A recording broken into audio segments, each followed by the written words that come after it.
मेरा नाम श्वेता है। मैं एक ऐसे परिवार में रहने वाली लड़की थी जिसको परिवार के लगभग सारे ही लोग प्यार किया करते थे, लेकिन ससुराल ऐसी मिली थी जहां पर मुझको कोई भी प्यार करने वाला नहीं था। शायद पति था, लेकिन वो भी अपनी माँ से बहुत डरता था। उसे अपनी माँ का इतना डर था कि वो अपनी माँ के सामने मेरी किसी ख्वाहिश को भी पूरी नहीं किया करता था। जिंदगी बस इसी तरह से गुजर रही थी।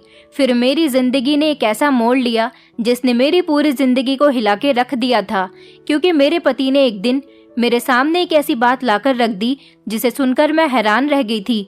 मेरा पति कह रहा था कि मैं तुम्हारा इलाज करवाना चाहता हूँ। मुझे लगा कि शायद वो किसी डॉक्टर की बात कर रहे होंगे, लेकिन उन्होंने कहा कि मैं तुम्हारा इलाज तांत्रिक बाबा से करवाना चाहता हूँ। ये तांत्रिक बाबा कोई आम सा बाबा नहीं था, बल्कि बहुत बड़ा और हमारे गांव का जाना माना तांत्रिक बाबा था, जिसको लगभग हमारे गांव के सारे ही लोग जानते थे और पूरा गांव उन पर भरोसा करता था। मेरे पति को भी उन पर बहुत भरोसा था, इसलिए मेरा पति मुझे उनके पास ले गया था। लेकिन जब मैं वहां गई तो तांत्रिक बाबा ने वहां मेरा इलाज करना शुरू तो कर दिया, पर मेरे सामने एक ऐसी बात कही जिसे सुनकर मेरे पैरों तले से जमीन निकल गई थी, क्योंकि तांत्रिक बाबा तो मेरे साथ कुछ मर्द अपना घमंड और अपनी इज्जत कायम रखने के लिए अपनी ही पत्नी को ऐसे खिलौने की तरह इस्तेमाल करते हैं जिनको शायद तोड़कर फेंक भी दिया जाए तो उन पर कोई फर्क नहीं पड़ेगा, और फिर उनके इंसान होने पर भी उन्हें शक होने लगता है। सुना है माँ बाप औलाद को दुनिया की हर चीज खरीद कर दे सकते हैं, मगर अच्छा भाग्य कभी भी खरीद कर नहीं दे सकते। मेरे साथ भी कुछ ऐसा ही हुआ था। मेरी सास हमेशा मेरे पति से कहती थी कि ये लड़की कभी तुम्हें संतान का सुख नहीं दे सकती, हम तुम्हारी शादी कहीं और करवा सकते हैं, तुम तो संतान की चाहत करते करते ही मर जाओगे। तुमने शादी भी ऐसी लड़की से की है जिसको हम पसंद नहीं करते। तुम जानते हो कि हमारे गांव में रिवाज होता है, शादी से पहले कुंवारी लड़कियों का इलाज करवाया जाता है। हमारे गांव के ही जाने माने तांत्रिक बाबा से, जो ये बात पहले ही बता देते हैं कि ये लड़की शादी के बाद बच्चा पैदा कर सकती है या नहीं। पर तुमने तो अपनी मर्जी की पत्नी लाकर हमारे घर को सूना ही कर दिया। शायद हमारे घर में बच्चों की किलकारी कभी भी नहीं गूंजेगी। मेरी सास का आज सुबह से फिर से घर में शोर मचा हुआ था। ऐसा आज पहली बार नहीं, बल्कि वो हर रोज ही ऐसा किया करती थी। न जाने वो मुझसे किस बात का बैर रखती थी। हालांकि मैं उनकी बात को हमेशा इज्जत देती थी, उनका हमेशा कहना मानती थी। इस घर में नौकरानी की तरह दिनों रात काम करती थी। उनको तो किसी काम को हाथ भी नहीं लगाने देती थी ताकि वो मुझसे खुश रह सके, मगर वो तो सिर्फ शादी के कुछ दिन तक ही मुझसे खुश रही थी। मैं उनकी हर बात को खामोशी से सुनकर बैठी रहती थी। मेरे पति भी बेचारे अपनी माँ को खामोशी से देखते रहते थे, क्योंकि वो भी कुछ नहीं कर सकते थे। मेरी ससुराल में सबसे ज्यादा मेरी सास की ही चलती थी। उनकी हर बात को वैल्यू दी जाती थी, जबकि मेरे ससुर अपनी पत्नी की हर बात से खुश रहते थे और अपनी पत्नी के हर फैसले को अपनी सराखों पर रखते थे। मेरे पति ने अपनी माँ से कहा कि माँ जी, इसमें इस बेचारी का क्या कसूर है? संतान देने वाला तो भगवान है। वो किसी को जल्दी संतान देता है तो किसी को देर से देता है, किसी को एक साथ कई बच्चे दे देता है तो किसी को सूनी गोद रखता है। ये तो उसकी मर्जी है और हम लोग उसकी मर्जी के खिलाफ जाकर तो कोई काम नहीं कर सकते। अपने पति के इन शब्दों पर मैंने भी खामोशी से अपना सर झुका लिया था कि आज थोड़ा बहुत मेरे पति ने मेरी साइड से बोला था। मेरे चेहरे के नापसंदीदा एक्सप्रेशन देखकर मेरे पति अपनी माँ से नजरें चुराने लगे थे। मेरी सास कहने लगी कि हाँ, तुम सही कह रहे हो, इसमें भगवान की मर्जी होती है, लेकिन दूसरी शादी करने में क्या प्रॉब्लम है? तुमने पहले शादी तो अपनी मर्जी से कर ली, अब एक शादी हमारी मर्जी से भी तो कर लो, ताकि हम अपने पोते पोतियों की शक्ल देख सकें। तुम तो इस लड़की के गोरे शरीर और खूबसूरत चेहरे पर मर मिटे हो। सारी जिंदगी इसकी खूबसूरती के साथ तो गुजारा नहीं हो सकता। जब तुम दोनों की उम्र ढलेगी तो एहसास होगा कि बिना औलाद के बुढ़ापा कितना अकेला कर देता है। मेरी सास ने गुस्से से अपने बेटे को देखा। मेरा पति हर बार मेरी तरफ खामोशी से देख रहा था और ये बात मेरी सास को बहुत बुरी लग रही थी कि बेटा निसंतान का दुख झेल रहा है और कभी भी वो पिता नहीं बन सकेगा, ना ही कभी अपने परिवार को आगे बढ़ा सकेगा। मगर पत्नी पर कोई असर नहीं आने देता। मैंने नाराज होती हुई नजरों से अपने पति को देखा था। वो भी परेशानी से मुझे देखने लगे। कहने लगे कि मेरी माँ भी गुस्से में है, उनकी बातों को दिल पर मत लेना, वो दिल की बुरी नहीं है। मैं इतना जालिम मर्द नहीं हूँ कि संतान के ना होने पर अपनी पत्नी को घर से निकाल दूंगा या फिर उसी की आंखों के सामने दूसरी शादी कर लूंगा। मेरे पति की बात पर तो मेरी सास का पारा हाई हो गया था, जबकि मैं यकीन ना करती हुई नजरों से अपने पति के चेहरे को देख रही थी कि मेरा पति कितना चालाक मर्द था।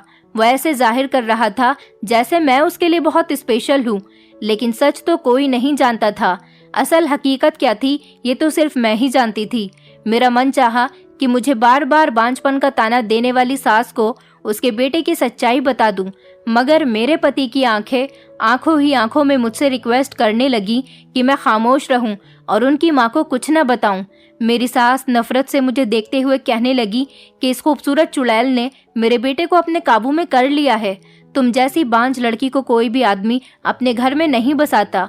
ये तो मेरे बेटे का एहसान है कि इसने तुझे डिवोर्स देकर घर से नहीं निकाला, बल्कि ये तो तेरी साइड लेता है। इसे तो अपने माता पिता की खुशी का भी एहसास नहीं रहा। मुझसे बहुत बड़ी गलती हो गई कि मैंने तुझे अपने घर में रहने के लिए जगह दे दी। जिस दिन तू इस घर में शादी करके आई थी उसी दिन मुझे तुझे निकाल देना चाहिए था, पर मैं तेरी खूबसूरती देखकर पिघल गई थी। मुझे क्या पता था कि तुझ जैसी बांझ को मैंने तेरी खूबसूरती देखकर अपने घर में जगह दे दी। इसने तो मेरे घर की रौनक को ही जंग लगा दिया है। मेरी सास मुझे बार बार बातें सुना रही थी। मेरा दिल गम से डूबता जा रहा था। मैं तो अपने माता पिता की वो लाडली बेटी थी जिसे घर में कभी माता पिता ने ऊंची आवाज में बात तक नहीं की थी। मुझे तो ऐसे रखा जाता था जैसे घर में मुझसे ज्यादा कोई इंसान कीमती नहीं है। मगर ससुराल में सास शादी के 1 साल बाद ही ये जताने लगी थी कि मैं बांझ हूँ। हालांकि बांझपन का ऐसा कोई प्रूफ उनके पास नहीं था। इस घर में तो मेरा खाना पीना भी दुश्वार हो चुका था। इस घर के खाने के निवाले तो मेरे हलक में अटक कर रह जाते थे। जब मेरी सास नफरत से कहती थी कि मैं तो किसी के कदमों में बैठने के काबिल भी नहीं हूँ, मगर उनका बेटा सर पर बैठाता है। मेरे ससुर एक मुंशी थे, सारा दिन घर से बाहर रहते थे और घर में आते ही अपने कमरे में बंद हो जाते थे, और मेरी सास मुझे सारा दिन घर में जलील करती रहती थी। शादी के कुछ दिन तक तो उन्होंने मुझे इज्जत से रहने दिया था, पर अब तो उन्होंने मुझे घर की नौकरानी बनाकर रख दिया था और एहसान जताती रहती थी कि शुक्र करो कि मैंने तुम्हें इस घर से नहीं निकाला। मैं तो तुम्हें अभी भी चुटकियों में घर से बाहर निकाल सकती हूँ। मैं इस जिंदगी से थक चुकी थी। मैं अपने पति से बार बार रिक्वेस्ट करती थी कि मेरी जिंदगी में ये सब कुछ कब बेहतर होगा, प्लीज तुम मेरे लिए कोई स्टैंड लिया करो, पर वो उल्टा मुझसे रिक्वेस्ट करने लग जाता था और हर बार मेरी जबान अपनी माँ के आगे बंद करवा दिया करता था। मेरे घर वालों को भी यही लगता था कि मैं अपने ससुराल में हंसी खुशी जिंदगी गुजार रही हूँ। वहाँ पर मुझे बहुत प्यार से रखा जाता है, क्योंकि मेरी सास ने मेरे घर वालों के सामने कभी भी गुस्से से बात नहीं की थी। वो उनके सामने मेरे साथ ऐसे बिहेव करती थी जैसे मैं उनकी सगी बेटी हूँ। ऐसा सिर्फ वो एक्टिंग करती थी। मैं क्या कुछ नहीं झेल रही थी ये सब तो मैं ही जानती थी। मेरे पेरेंट्स कहते थे कि तुम्हारा ससुराल बहुत अच्छा है, हमेशा अपने ससुराल वालों की कदर करना, तुम्हारे ससुराल वाले बहुत मोहब्बत देने वाले हैं। ऐसे सास ससुर तो किस्मत वालों को मिलते हैं। और मैं हर बार प्रार्थना करती थी कि काश मुझे भी वही सास मिलती जो अंदर और बाहर से एक जैसी ही होती, जो मुझे प्यार करने वाली होती, क्योंकि मैं तो उनको हर तरीके से अपनी सास और माँ दोनों ही मानती थी। मैंने हमेशा उनकी इज्जत की थी, पर वो मुझसे ढंग से बात तक नहीं किया करती थी। उनकी नज़र में मेरी कोई वैल्यू नहीं थी। मैं ऐसी सास की ख्वाहिश करती थी जो जबान की कड़वी जरूर हो मगर उसका दिल नरम हो, जो मुझे इंसान समझे, मेरा एहसास करे। मैं अपनी सास के इन गलत शब्दों पर उठकर अपने कमरे में चली गई थी, क्योंकि अब उनके शब्द मुझसे बर्दाश्त नहीं हो रहे थे। मुझे अपने मायके की बात याद आती थी, अपनी दादी की बातें याद आती थी, तो मेरा मन करता था कि मैं अपना गला दबाकर इस जिंदगी से अपनी जान छुड़ा लूं, क्योंकि ऐसी जिंदगी का क्या फायदा जहां पर आप खुलकर सांस तक नहीं ले सकते हो। मैं रो रही थी जब कुछ देर बाद मेरा पति कमरे में आ गया और मेरे आंसू साफ करते हुए शर्मिंदगी से कहने लगा कि मुझे माफ कर दो, मेरी वजह से तुम्हारी जिंदगी का सुकून खत्म हो गया, जबकि मैंने तुमसे ना जाने कितने वादे किए थे। मैं तो अभी भी चाहता हूँ कि हम दोनों हंसी खुशी जिंदगी गुजारे, पर क्या कर सकते हैं। मेरी माँ बहुत पुराने ख्यालात की है, उन्हें मेरी फिक्र लगी रहती है, इसीलिए तो वो ऐसा करती हैं, लेकिन वो तो अचानक ही अपना रूप बदल लेती है। मैं भी उनकी इस हरकत पर यकीन नहीं कर पा रहा हूँ। उनके जैसी नरम बिहेवियर की औरत को पता नहीं क्या हो गया है। वो ऐसी नहीं थी, पर अब शायद वो भी यही चाहती हैं कि उनके पोते पोती हों और वो उनके साथ खेलें। वो ऐसी सिर्फ इस वजह से ही हुई हैं क्योंकि उन्हें भी अपने पोते पोतियों की चाहत है। मेरे पति मुझे बहलाने लगे थे और मुझे अपनी मीठी मीठी बातों में उलझाने की कोशिश कर रहे थे ताकि मैं उनकी बातों में आकर अपना मूड ठीक कर लूं। वो मुझे अपनी मोहब्बत का यकीन दिला रहे थे, मगर मैंने गुस्से से अपने पति को दूर धकेल दिया था और नफरत से कहने लगी कि मैं और ज्यादा दिन तक ये तमाशा बर्दाश्त नहीं करूंगी, क्योंकि मैं काफी टाइम से ये सब कुछ बर्दाश्त करती आ रही हूँ सिर्फ आपकी खातिर। अगर ऐसा ही रहा तो मैं उनको सब कुछ सच सच बता दूंगी और वो मुझे इस घर से क्या निकालेंगी। मैं खुद ही इस घर से हमेशा के लिए चली जाऊंगी। मेरी इस बात पर तो मेरा पति घबरा गया था। कहने लगा, प्लीज ऐसी बातें मत करो, तुम जानती हो ना कि मैं तुमसे कितना प्यार करता हूँ। मैंने तुमसे वादा किया था कि मैं शादी करके दिखाऊंगा। देखो, तुमसे शादी भी कर ली और हम दोनों इस घर में भी रह रहे हैं, और तुम अपना घर छोड़कर कहाँ जाओगी जब मैं तुम्हें इस घर से डिवोर्स देकर निकाल दूंगा? क्या इस बात से तुम्हारे माता पिता को सुकून मिलेगा? तुम जानती हो कि तुम्हारे पिता पहले से ही हार्ट के पेशेंट है। मैं बेबसी से रो पड़ी थी। यही बात मुझे हर बार रोक दिया करती थी, मगर मैंने रोते हुए अपने पति से कह दिया था कि अगर जरूरत पड़ी तो मैं यहाँ से चली जाऊंगी और अपने पेरेंट्स को भी मना लूंगी। जब सारी सच्चाई उनके सामने खुलकर आएगी तो वो लोग भी मेरे फैसले पर गर्व करेंगे। मेरी बात सुनकर तो मेरा पति घबरा गया था और मेरे हाथ थामकर कहने लगा कि प्लीज मेरे साथ ऐसा मत करो, मैं तुम्हारे बिना नहीं रह सकता। मुझे इस जुर्म की सजा मत दो जो मैंने नहीं किया, क्योंकि वो जानता था कि मेरे बाद अगर इस घर में उसकी पत्नी बनकर कोई और भी लड़की आएगी तो वो भी उसके साथ सिर्फ कुछ दिन ही रह सकेगी। एक मैं ही थी जो अपनी गलती ना होने पर भी सजा काट रही थी। मेरा पति कहने लगा, मैं क्या करूं कि अगर इस घर में सब कुछ मेरी मर्जी से चलता होता तो मैं तुम्हें फूलों की तरह रखता, कभी तुम्हें कोई तकलीफ नहीं होने देता।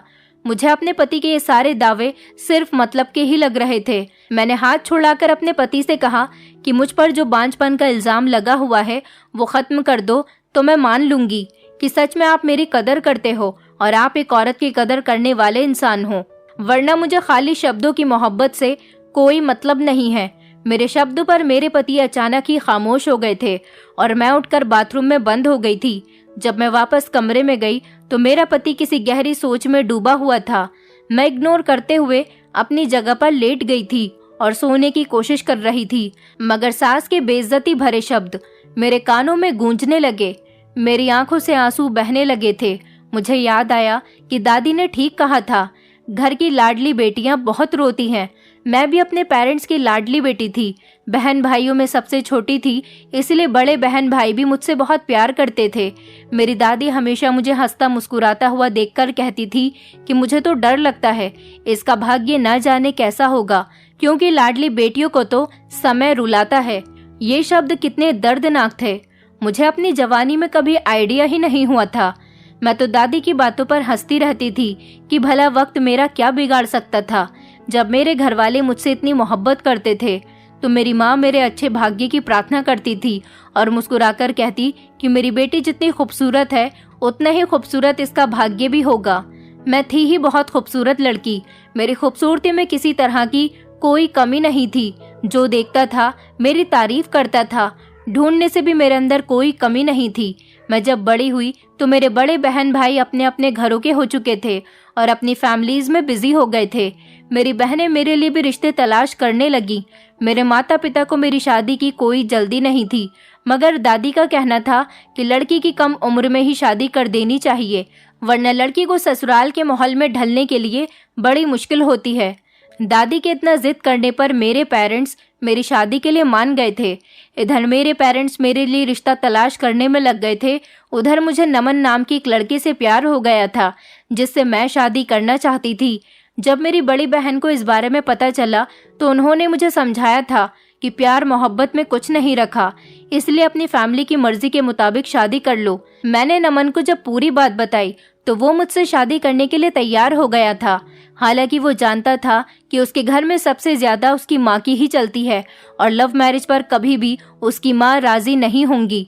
इसलिए उसने मेरे घर आकर खुद ही बात कर ली और मेरे घर वालों के सामने पूरी बात रख दी थी कि मेरी माँ कभी लव मैरिज के लिए राजी नहीं होंगी।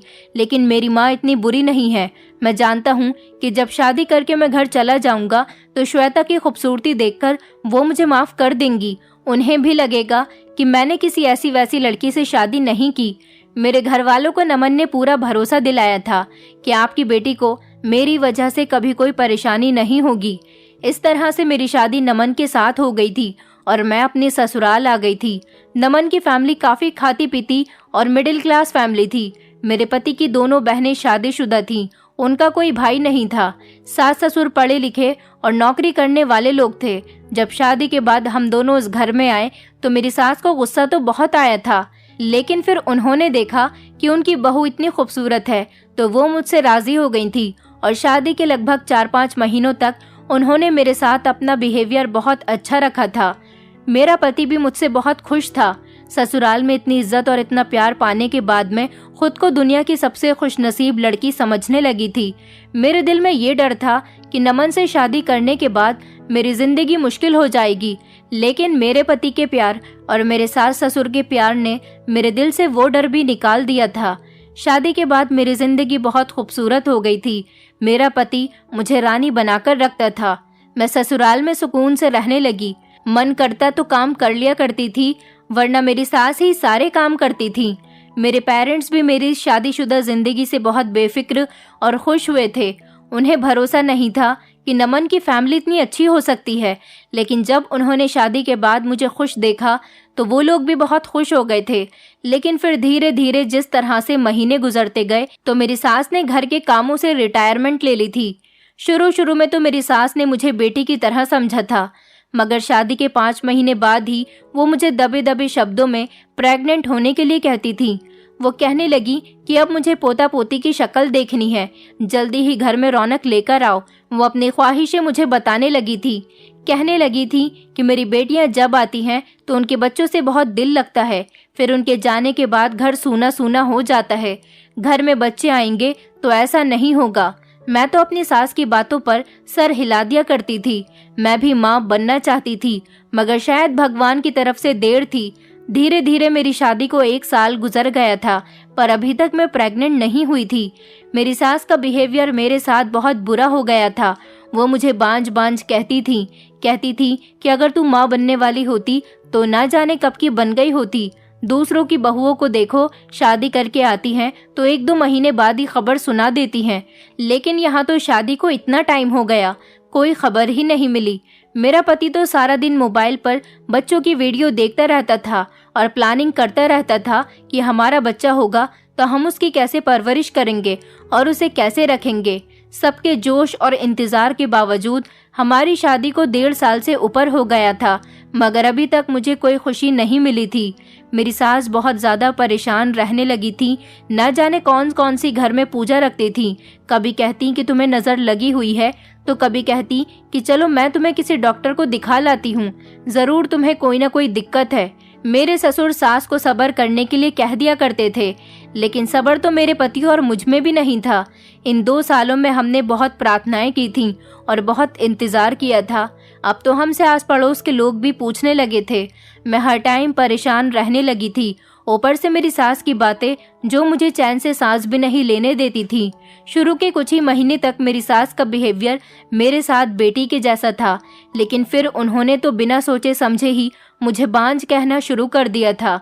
हर वक्त मेरे सामने उन लोगों की बातें करती थी जिनकी शादियां हमारी शादी के बाद हुई थी, मगर वो लोग माता पिता बन चुके थे।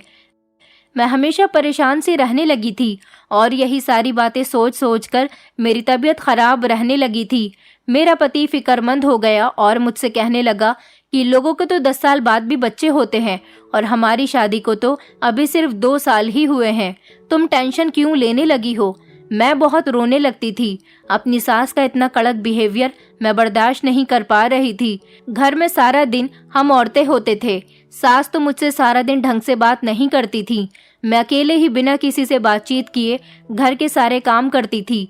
इस घर में मेरे पति के अलावा मुझसे कोई बात भी नहीं करता था। कभी कभी मेरी नंदे भी आती तो वो भी मुझे बातें सुनाने लग जाती थी। कहती कि हमने तो शादी के 1 साल में ही एक बच्चा कर दिया था। मुझे अफसोस होता था कि मैंने नमन से शादी करके बहुत बड़ी गलती की है, क्योंकि इस घर में मेरी कोई इज्जत नहीं थी। नमन मुझे इज्जत नहीं दिलवा सकता था, क्योंकि उसे अपनी माँ से बहुत डर लगता था। उसने अपनी शादी अपनी मर्जी के मुताबिक कर ली थी, यही बहुत बड़ी बात थी, लेकिन इसके आगे वो कुछ नहीं कर पा रहा था। मैं चाहती थी कि जल्द से जल्द मेरा भी बच्चा हो जाए, ताकि घर वालों का बिहेवियर मेरे साथ अच्छा हो जाए। मेरे हर टाइम रोने पर मेरा पति परेशान रहने लगा था। एक दिन मेरी सास मुझे बहुत बातें सुना रही थी, मैं रो रही थी और तभी अचानक मेरा पति घर में आ गया। जब उसने मुझे रोते हुए देखा तो उसने अपनी माँ से कहा था, माँ, भगवान से प्रार्थना किया करो, अभी तो हमारी शादी को 2 साल ही हुए हैं और आपने इसको इतनी सारी बातें सुना दी। मेरी सास अपने बेटे की बात सुनकर भड़क उठी थी। कहने लगी कि डरती हूँ, कहीं तेरा परिवार तेरे बाद आगे नहीं बढ़ा तो तेरी कोई पीढ़ी नहीं चलेगी। मैं बस इसी बात से डरती हूँ, मुझे जल्द से जल्द खुशखबरी चाहिए। मैं सास के शब्द पर बहुत दुखी हुई थी। फिर मेरी सास ने एक ऐसी बात कही थी जिसे सुनकर मैं ठटक गई। मेरी सास ने मेरे पति से कहा कि अब मुझे वो कदम उठाना ही पड़ेगा जिसको मैं नहीं उठाना चाहती थी। वो ये कहकर खामोश हो गई थी। वो आखिर कौन से कदम की बात कर रही थी? इन शब्दों को सोच सोच कर मैं परेशान हो रही थी। मुझे लगा कि मेरी सास अपने बेटे की दूसरी शादी करवाना चाहती हैं। पहली पत्नी से बच्चा नहीं हो रहा तो शायद दूसरी औरत लाकर उससे बच्चा करवाना चाहती हैं। ये सोच मेरे दिमाग में आई तो मैं रो पड़ी थी। मैंने अपने पति को इस बारे में बताया तो वो हंसने लगे थे। ऐसा पहली बार तो नहीं था, क्योंकि मेरी सास इससे पहले भी कई बार मेरे पति से दूसरी शादी के बारे में कह चुकी थी, मगर मेरे सामने नहीं। वो उनको चोरी चुपके ये बात कहती थी। आज तो उन्होंने शायद छुपे शब्दों में इस बात को मेरे सामने भी जाहिर कर दिया था। मेरे पति कहने लगे कि ऐसा कुछ भी नहीं है, मैं तुम्हें छोड़कर किसी और से शादी नहीं कर सकता। उन्होंने मुझे भरोसा दिलाया कि वो मुझसे बहुत प्यार करते हैं और चाहे कुछ भी हो जाए, उनकी माँ उनसे कितना ही क्यों ना कहे, पर वो दूसरी शादी किसी भी हाल में नहीं करेंगे। अपने पति की बात सुनकर मुझे थोड़ी तसल्ली हुई थी और उन्होंने मुझे बेफिक्री से सोने के लिए कहा था। मैं गहरी नींद में सो चुकी थी, लेकिन अचानक मेरी आंख खुल गई। वो आधी रात का समय था। जब मैंने बिस्तर पर देखा तो मेरे पति बिस्तर पर मौजूद नहीं थे। मैं कंफ्यूज हो गई थी कि वो इतनी रात को कहाँ चले गए। वॉशरूम का दरवाजा भी खुला हुआ था, वो वहां पर भी नहीं थे। मैंने घड़ी में टाइम देखा तो रात के 3 बज रहे थे। आखिर वो इस टाइम कहाँ जा सकते थे? मैं दबे हुए कदमों से अपने पति को देखने के लिए कमरे से बाहर निकल रही थी, लेकिन जैसे ही मैं आंगन में पहुंची तो ये देखकर मैं घबरा गई कि मेरे पति और मेरी सास आंगन में बैठे हुए इतनी रात को न जाने क्या बातें कर रहे थे। मैं अचानक ही पीछे को हट गई ताकि उन लोगों को ये न लगे कि मैंने उनको बातें करते हुए देख लिया है और वो लोग मुझे देखकर खामोश न हो जाएं। इस टाइम पर वो बहुत धीरे धीरे बातें कर रहे थे। मुझे उनकी एक भी बात समझ नहीं आई, लेकिन मैं ठिठक गई थी कि रात के इस वक्त आखिर ऐसी कौन सी बात है जो की जा रही है। क्या कोई बहुत जरूरी बात है? क्योंकि इंसान आधे रात के समय कोई जरूरी बात ही कर रहा होता है। 2 मिनट ही उन लोगों ने बात की थी, फिर मेरे पति भी कमरे की तरफ बढ़ने लगे। मैं फौरन अपने बिस्तर पर जाकर लेट गई थी और ऐसे एक्ट करने लगी जैसे मैं अभी तक सोई हुई हूँ। मैं सोती रही थी और इसी तरह मेरी आँख फिर सुबह को खुली थी। अगले दिन मैंने अपने पति से जिद की कि हमें भी डॉक्टर से एक बार चेकअप करवाना चाहिए। मैं वैसे भी सास के बिहेवियर से हमेशा परेशान रहती थी, क्योंकि उससे पता चल जाता कि मैं बांझ हूँ या नहीं। मेरे पति को इस बात से कोई एतराज नहीं था। हम दोनों ने जाकर अपना चेकअप करवा लिया। डॉक्टर ने हमारे कुछ टेस्ट करवाए थे। अपने टेस्ट करवाकर हम लोग घर आ गए। मेरी सास ने जब चेकअप की बात सुनी तो वो बहुत खुश हो गई थी, जैसे उन्हें बच्चे की खुशखबरी मिल गई हो। हमारी रिपोर्ट्स आना अभी बाकी थी। मैं डरी हुई थी कि न जाने क्या बात निकले। मैं रो रो कर भगवान से प्रार्थना कर रही थी मेरे अंदर कोई कमी नहीं आए, हम दोनों की ही रिपोर्ट्स पॉजिटिव आए। अगर मेरी रिपोर्ट में कुछ गड़बड़ आ गई तो मेरी सास पक्का मेरे पति की दूसरी शादी करवा देगी। वो मुझे बिना किसी सबूत के ही बांझ कहती रहती है, फिर तो उनके पास पक्का सबूत होगा। मेरे पति मुझे भरोसा दिलाते कि हम दोनों ठीक हैं और हमारे संतान भी हो जाएगी, मगर मेरे पति का ये भरोसा उस दिन चकनाचूर हो गया था जिस दिन रिपोर्ट्स आई थी। मैं तो बिल्कुल ठीक थी, मगर कमी मेरे पति के अंदर आई थी। वो कभी पिता नहीं बन सकते थे। वो ये बात सुनकर शॉक्ड रह गए। कमी मेरी सास के बेटे के अंदर थी और वो इतने सालों से मुझ पर अत्याचार करती आ रही थी और जो मुंह में आता था मुझे कह दिया करती थी। मैं ये बात अपनी सास को बताना चाहती थी, मगर मेरे पति ने मना कर दिया और उन्होंने मुझसे रिक्वेस्ट की। मेरे सामने अपने हाथ जोड़ने लगे कि इस बारे में मेरे परिवार में किसी को कुछ पता नहीं चलना चाहिए। तुम जानती हो कि उन लोगों के सामने मेरी इज्जत खराब हो जाएगी। मेरे पति बहुत ज़्यादा जिद कर रहे थे और बहुत अफसोस में थे। मुझे उनकी हालत पर अफसोस हो रहा था और मैंने सोच लिया था कि एक पत्नी होकर मैं अपने पति का सर नहीं झुकवा सकती। जब घर वालों ने इस बारे में पूछा तो मैंने कह दिया था कि सब ठीक है। मैं अपने पति की बात छुपा गई थी क्योंकि मुझे अपने पति का झुका हुआ सर बर्दाश्त नहीं हुआ। काफ़ी दिन हो गए थे। मेरे पति सैड से रहते थे। मेरी सास हर दिन मुझे बांझपन का ताना देती थी और मुझे बेइज्जत किया करती थी।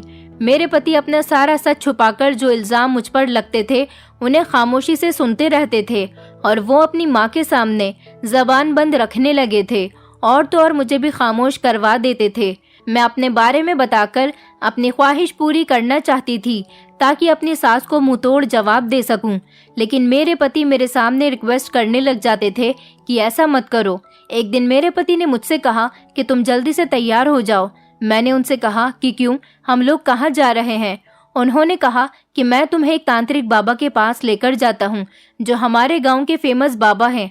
बहुत सारे ऐसे लोग हैं जो उनके पास जाकर पेरेंट्स बन गए। उन्होंने कहा वो तुम्हारा सारी रात इलाज करेंगे और उसके पूरे 1 महीने बाद तुम्हें माँ बनने की खुशी मिलेगी। मैंने अपने पति से कहा लेकिन कमी तो आपके अंदर है, आखिर वो मेरा इलाज क्यों करेंगे और वो भी सारी रात? मेरे पति ने कहा कि ज्यादा सवाल जवाब मत करो, चलो मेरे साथ चलो। मेरे पति मुझे मेरे भाई का बहाना लेकर वहां ले गए थे। अपने पति की इतनी जल्दबाजी मुझे शक में डाल रही थी। हम लोग रात के टाइम पर तांत्रिक बाबा के पास चले गए थे। वहां तांत्रिक बाबा के कमरे में मुझे अकेला जाने के लिए कहा गया था। मैंने अपने पति की तरफ हैरानी से देखा कि आखिर ऐसा कौन सा इलाज है जो बंद कमरे में और रात के वक्त अकेले में किया जाएगा। मेरे पति ने कहा कि अगर बच्चा चाहिए तो ऐसा करना ही होगा और तुम फिक्र मत करो, इधर बाबा तुम्हारा इलाज करेंगे, उधर बाबा के लोग दूसरे कमरे में रात भर मेरा भी इलाज करेंगे। इस तरह से हम दोनों का बच्चा हो जाएगा। अपने पति की बात सुनकर मुझे थोड़ा सुकून मिला था। मैं अपने पति को रोती हुई हालत से देख रही थी। उन्होंने मुझे तसल्ली दिलाई कि कुछ नहीं होगा, माँ बनना है तो ये सब कुछ तो झेलना ही होगा। मुझे वहाँ की कुछ लड़कियाँ बाबा के कमरे में ले गई थी। ये कमरा छोटा था और यहाँ पर चारों तरफ अंधेरा छाया हुआ था। मुझे बहुत डर लग रहा था, मगर माँ बनने की खातिर मुझे इतना तो करना ही था। ये तांत्रिक बाबा लगभग 60 साल का बूढ़ा आदमी था। मैं जब कमरे में गई तो तांत्रिक बाबा ने मुझे आंखें बंद कर कर लेटने के लिए कहा। मैं लेट चुकी थी। मुझे ये सब कुछ बड़ा अजीब लग रहा था। फिर अचानक तांत्रिक बाबा ने मेरे मुंह पर एक रुमाल लगा दिया जिसकी खुशबू मेरे दिमाग पर चढ़ गई और फिर मैं बेहोश हो गई। उसके बाद मुझे पता ही नहीं चला कि मेरे साथ क्या हुआ। सुबह जब मेरी आंख खुली तो तांत्रिक बाबा ने मुझे उठने के लिए कह दिया था। मुझे बहुत ही थकन महसूस हो रही थी। मैं अपने पति को पुकार रही थी। उन्होंने मुझे बताया कि तुम्हारा पति तो रात को ही चला गया था। बाबा की बात सुनकर तो मैं हैरान रह गई। मैंने कहा नहीं, मेरा पति तो सारी रात यहीं रुका था क्योंकि आपके ही लोग उनका सारी रात इलाज कर रहे थे। बाबा मुस्कुराने लगा और उसने कहा कि आधा घंटा इंतजार करो, तुम्हारा पति आता ही होगा। मैं एक तरफ बैठकर अपने पति का इंतजार कर रही थी। जब मेरे पति आए तो ये देखकर मैं हैरान रह गई थी कि मेरे पति के कपड़े तो बदले हुए थे। वो रात दूसरे कपड़े पहन रहे थे और अब काफी फ्रेश लग रहे थे। ऐसा लग रहा था कि जैसे वो नहा धोकर आए हैं। मैं उन्हें देखकर रोने लगी और उनके गले से लग गई। उन्होंने मुझे तसल्ली दिलाई कि अब भगवान हमारी प्रार्थना सुन लेगा। मैंने कहा कि आप कहाँ चले गए थे? वो कहने लगे कि मैं तो यहीं पर ही टहल रहा था, पर अपने पति के कपड़े तो मुझे कुछ और ही बता रहे थे। मैंने उनसे कोई सवाल नहीं किया था। मैं खामोश रही थी, मगर मुझे कुछ गड़बड़ का एहसास होने लगा था। मुझे ऐसा क्यों लग रहा था कि मेरे पति मुझसे झूठ बोल रहे हैं। मेरे पति मुझे वापस घर ले आए थे। मैं घर जाकर गहरी नींद में सो गई थी। मेरे ससुर की इन दिनों तबीयत खराब चल रही थी, इसीलिए मेरी सास अपने पति की सेवा में लगी हुई थी। दिन के टाइम जब मैं होश आई तो अपना सर पकड़कर बैठ गई। रात का नज़ारा और तांत्रिक बाबा की हरकत मुझे याद आई तो मैं रोने लगी थी, क्योंकि मेरे शरीर से अजीब तरह की बदबू आ रही थी। मैं लड़खड़ाते हुए बाथरूम में नहाने के लिए चली गई थी और रोने लगी थी कि पता नहीं मुझे माँ बनने के लिए क्या क्या करना पड़ेगा। माँ बनने की खातिर एक अनजान इंसान के साथ सारी रात गुजारी है। पता नहीं उसने मेरे साथ क्या किया होगा। मैं तो वैसे भी बहुत खूबसूरत थी, किसी की भी नियत मुझ पर आसानी से बदल सकती थी। फिलहाल मैंने सब कुछ भगवान पर छोड़ दिया था और मैं बुझी बुझी सी रहती थी। मेरे ससुर की तबीयत इन दिनों बहुत ज़्यादा खराब चल रही थी। 2 दिन से लगातार मेरे ससुर अस्पताल में एडमिट थे। मेरे पति और मेरी सास रात को अस्पताल में वहीं पर ही रुक रहे थे। मैं घर में अकेली थी, इसलिए मेरी बड़ी नंद मेरे साथ रुकने के लिए आ गई थी और उसकी बातें भी कम नहीं थी। वो भी मुझे दिन रात ताने दे रही थी। मेरे ससुर को अस्पताल में रहते हुए अब 1 हफ्ता हो गया था, लेकिन उनकी तबीयत बेहतर नहीं हो रही थी। दिन के समय मेरे पति 2 घंटे आराम करने के लिए घर पर आ जाते थे, जिसमें वो सो जाते थे और मुझसे कोई बात नहीं करते थे, क्योंकि वो अस्पताल में सारा दिन और सारी रात रुकने की वजह से बहुत ज़्यादा थके हुए होते थे। और फिर उसके बाद वो दोपहर का खाना लेकर वापस अस्पताल चले जाते थे। कुछ दिन गुजरे तो मेरे ससुर की तबीयत में कुछ बदलाव आया था, लेकिन उसके बाद मेरी तबीयत कुछ बदली बदली सी रहने लगी थी। ऐसा लगता था जैसे मुझे चक्कर आ रहे हैं और मुझे उल्टी आ रही है। मैं जो भी खाती थी उल्टी कर दिया करती थी। मेरी समझ नहीं आ रहा था कि मेरी तबीयत को क्या हो गया। एक दिन जब मेरी नंद ने मुझे उल्टी करते हुए देखा तो वो मुस्कुराने लगी। उसने मुझसे कहा कि अब घर में रौनक आने वाली है। उसकी बात सुनकर मेरी तो कुछ समझ नहीं आया था। उसने कहा, भाभी तुम प्रेग्नेंट हो, तुम माँ बनने वाली हो, तुम्हारी तबीयत इसीलिए ऐसी हो रही है। मैं अपनी नंद की बात सुनकर हैरान रह गई थी, क्योंकि ऐसा तो तब मुमकिन था जब मेरे पति या मेरे बीच कोई संबंध होता। इतने दिनों से मेरे पति रात और दिन अस्पताल में ही गुजार रहे थे और मैं उनकी कमी के बारे में भी अच्छी तरह से जानती थी। अपने दिल की तसल्ली के लिए मेरे लिए ये जानना ज़रूरी था कि क्या मेरी नंद सच कह रही थी। मैं खामोशी से मेडिकल पर गई और जब मैंने अपना टेस्ट किया तो रिपोर्ट पॉजिटिव आई थी। रिपोर्ट देखकर तो मेरे पैरों तले से ज़मीन निकल गई थी कि आखिर ये बच्चा किसका है, क्योंकि ये बच्चा मेरे पति का तो नहीं हो सकता। आज भगवान ने मुझे माँ बनने की खुशी दी थी, पर यह खुशी मेरे लिए किसी बहुत बड़े गम से कम नहीं थी, क्योंकि मैं अच्छी तरह से जानती थी मेरे साथ कुछ तो गलत हुआ है। ये बच्चा मेरे पति का नहीं हो सकता। मैं बहुत रोई थी। अब मुझे अपने पति के घर आने का इंतज़ार था। अस्पताल से फ़ोन आया था कि मेरे ससुर को डिस्चार्ज कर दिया गया और वो 2 घंटे में घर वापस आ जाएंगे। जब मेरे पति घर वापस आए तो कमरे में आ गए थे। मैंने उनको बताया कि मैं माँ बनने वाली हूँ। ये बात सुनकर तो वो बहुत खुश हुए थे। उनकी खुशी का कोई ठिकाना नहीं था। मैंने कहा, लेकिन मैं ये बात अच्छी तरह से जानती हूँ कि ये बच्चा आपका नहीं है। अब आप मुझे सच सच बताओ कि ये बच्चा किसका है, वरना मैं आपका जो राज है वो सारे घर वालों को बता दूंगी। मेरा पति कहने लगा, अगर मेरे अंदर कमी होती तो तुम माँ कैसे बनती। मैंने कहा, लेकिन आप तो पिछले 1 हफ्ते से अपने पिता के साथ अस्पताल में रह रहे हो, तो फिर मैं माँ कैसे बन सकती हूँ। मेरी बात सुनकर मेरा पति शर्मिंदा हो गया था। मैंने अपने पति से रो रो कर कहा था कि प्लीज़ मुझे सच बता दो कि क्या सच है, मैं अब और बर्दाश्त नहीं कर सकती। फिर जो सच्चाई मेरे पति ने मुझे बताई थी उसे सुनकर मेरे होश उड़ गए थे और मेरा मन कर रहा था कि मैं कहीं डूब कर मर जाऊं। मेरे पति ने कहा कि मैं तुम्हें नहीं छोड़ सकता था और फिर माँ ने भी तुम्हारा जीना दुश्वार किया हुआ था। मुझे माफ़ कर दो, मैं औलाद के सुख में अंधा हो गया था। मैंने सुना था कि इस गांव में तांत्रिक बाबा हैं जो बांझ औरतों का इलाज करते हैं और उनके इलाज से औरतें बच्चा पैदा कर देती हैं, लेकिन वो उन आदमियों का इलाज नहीं करते जिनके अंदर कमी होती है। मैं जब बाबा के पास गया और उनको मैंने पूरी बात बताई तो उन्होंने कहा था कि तुम अपनी पत्नी को मेरे पास भेज देना, मेरी वजह से वो माँ बन जाएगी और घर जाने के बाद तुम भी उसके साथ संबंध बना देना। मुझे उम्मीद है कि तुम्हारी पत्नी जल्द ही माँ बन जाएगी और उसे शक भी नहीं होगा कि ये बच्चा तुम्हारा है या फिर मेरा। तांत्रिक बाबा की बात सुनकर मुझे गुस्सा भी आया था, लेकिन इसके अलावा मेरे पास और कोई ऑप्शन नहीं था, इसलिए मैं इलाज के बहाने तुम्हें वहां पर ले गया था। दरअसल ये बच्चा मेरा नहीं, ये बच्चा तांत्रिक बाबा का ही है। मुझे माफ कर दो, मेरा कोई इलाज नहीं है और ना ही मैं ये चाहता था कि मेरी कमी खुलकर मेरे घर वालों के सामने आए, इसलिए मैंने तुम्हारे साथ ये सब कुछ किया। लेकिन मुझे नहीं पता था कि अचानक पिताजी की तबीयत खराब हो जाएगी और इस दौरान मुझे तुम्हारे साथ वक्त गुजारने का मौका भी नहीं मिलेगा और ये सच्चाई जल्दी ही खुलकर तुम्हारे सामने आ जाएगी। मुझे लगा था कि तुम्हें कभी भी सच का पता नहीं चलेगा और इस तरह से हम दोनों अपने बच्चे के साथ खुशी खुशी रहेंगे। अपने पति की बात सुनकर मैं रोने लगी थी। मुझे अपने पति से नफरत होने लगी थी। अब मैंने सोच लिया था कि इस घर में मैं अब और नहीं रुक सकती। इसका मतलब ये था कि तांत्रिक बाबा ने सारी रात मेरी इज्जत के साथ खिलवाड़ किया था। उसने मेरी खूबसूरती का फायदा उठाया था। हालांकि वो औरतों का इलाज करता था, लेकिन जब उसने मेरी खूबसूरती देखी तो उसने मेरे पति को इस तरह से बेवकूफ बनाया था। मुझे अपने आप से घिन महसूस हो रही थी। मैंने उसी दिन सारे घर वालों के सामने अपने पति का राज खोल दिया था और मैं वहां से अपना सामान पैक करके अपने मायके आ गई थी। मेरे पति ने मुझे रोकने की बहुत कोशिश की थी, लेकिन मैं ऐसे इंसान के साथ जिंदगी नहीं गुजार सकती थी जिसने अपनी पत्नी को किसी दूसरे मर्द के हवाले कर दिया। मेरी सास तो अपने बेटे की कमी के बारे में सुनकर ऐसी हो गई थी जैसे उन्हें सांप सूंघ गया हो, क्योंकि उन्होंने मेरी कमजोरी का बहुत फायदा उठाया था। लेकिन अब वो ये बात अच्छे तरीके से जानती थी, अगर अब वो मुझसे कुछ भी कहती तो मैं उनको और उनके बेटे को अच्छी तरह से बदनाम कर सकती थी। मैंने अपने पति से कह दिया था कि मुझे डाइवोर्स दे दो, मैं तुम्हारे साथ नहीं रह सकती।